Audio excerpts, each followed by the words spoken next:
सुबह का वक्त था। घर में चाय और पराठों की खुशबू फैली हुई थी, लेकिन उस खुशबू में एक हल्की सी तलखी भी घुली हुई थी। एक भारीपन जो हर सुबह के साथ श्रुति के दिल में भरता जा रहा था। अर्जुन, तुम कब मेरी बातों को समझोगे?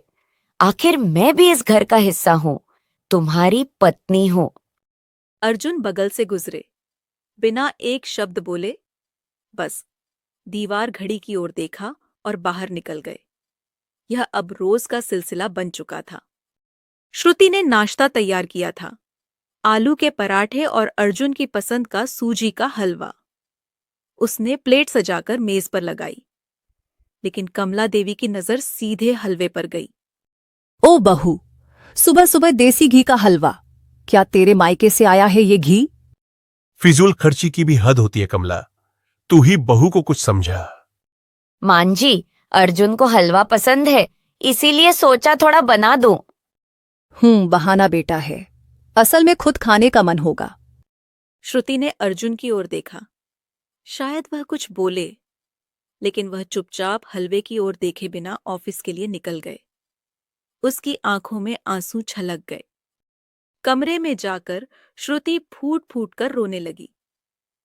उसे याद आया, जब वह छोटी थी और एक दिन गाजर का हलवा खाने का मन हुआ था, तो मां ने अनजाने में सूजी का हलवा बना दिया था। शाम को जब अर्जुन लौटे तो श्रुति ने बात करने की कोशिश की। अर्जुन, तुम कुछ नहीं बोलते। तुम्हारी माँ कुछ भी कहती है और तुम चुप रहते हो। इस घर में जो माँ चाहती हैं वही होता है। आगे से मेरी पसंद का कुछ भी मत बनाना। उस रात के बाद श्रुति ने भी खामोशी ओढ़ ली। कई दिन बीते। एक दिन श्रुति ने हिम्मत करके कमला देवी से कहा, मान जी, मम्मी का फोन आया था। पापा की तबीयत ठीक नहीं है।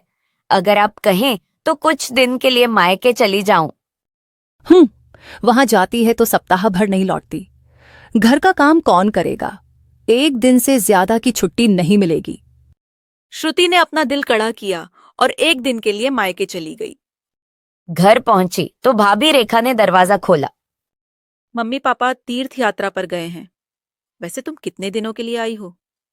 मुझे भी मायके जाना है। श्रुति चौंक गई। यह वही भाभी थी जो हर बार प्यार जताती थी, शायद इसलिए कि उसने मकान के कागजों पर हस्ताक्षर कर दिए थे। क्या उस साइन के लिए था वो सारा प्यार?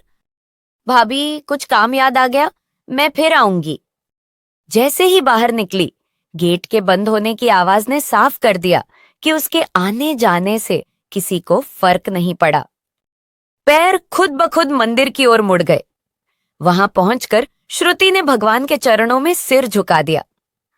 आंखों से बहते आंसू किसी दुआ के जैसे गिर रहे थे।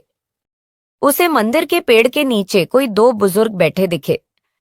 मां, पापा। बेटी, तू यहां कैसे? तेरी भाभी ने झूठ बोला था। मकान अब हमारे नाम का नहीं रहा। हमने उसे छोड़ा ताकि तू परेशान ना हो। आप कहाँ रहेंगे अब? कहीं वृद्धाश्रम चले जाएंगे। बस तू खुश रहो बेटी।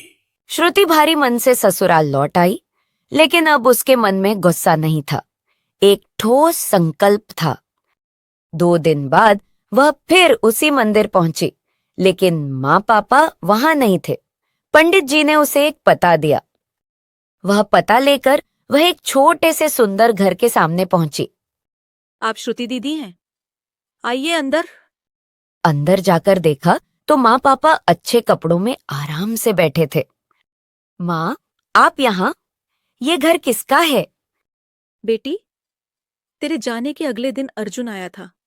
उसने तेरे पापा को पैसे लौटाए, पूरे 40 लाख। वही पैसे जो तेरी शादी में दिए थे। हमने मना किया, लेकिन उसने बिना कुछ कहे यह मकान खरीद कर दे दिया। यहां हमें कोई पहचानता नहीं और ये लड़की हमारे लिए देखभाल करती है। लेकिन उसने मुझे कुछ बताया नहीं। उस रात घर लौटकर वह अपने कमरे में गुमसुम बैठी थी। अर्जुन, तुमने मेरे माता पिता के लिए इतना कुछ किया और मुझे कुछ नहीं बताया। अगर मैं उन्हें अपने घर लाता तो हर दिन उनका आत्मसम्मान टूटता। मैं चाहता था कि वो अपने घर में अपने सम्मान से रहें। और तुम्हारे पिता के पैसे मैं कभी हजम नहीं कर सकता था। वो तो सिर्फ समय की बात थी। मुझे माफ कर दो अर्जुन, मैं तुम्हारी चुप्पी को हमेशा गलत समझती रही। बेटी, हम दोनों ने फैसला किया था कि पैसा ब्याज समेत लौटाना है। अब चल, सुबह जल्दी उठना, नाश्ते में हलवा बनाना है। तीनों जोर से हंस पड़े। कभी कभी जो लोग सबसे कम बोलते हैं वही सबसे ज्यादा प्यार करते हैं। श्रुति की आंखें अब खुल चुकी थीं, क्योंकि सच्चा रिश्ता वो होता है जिसमें जुबान नहीं कर्म बोलते हैं।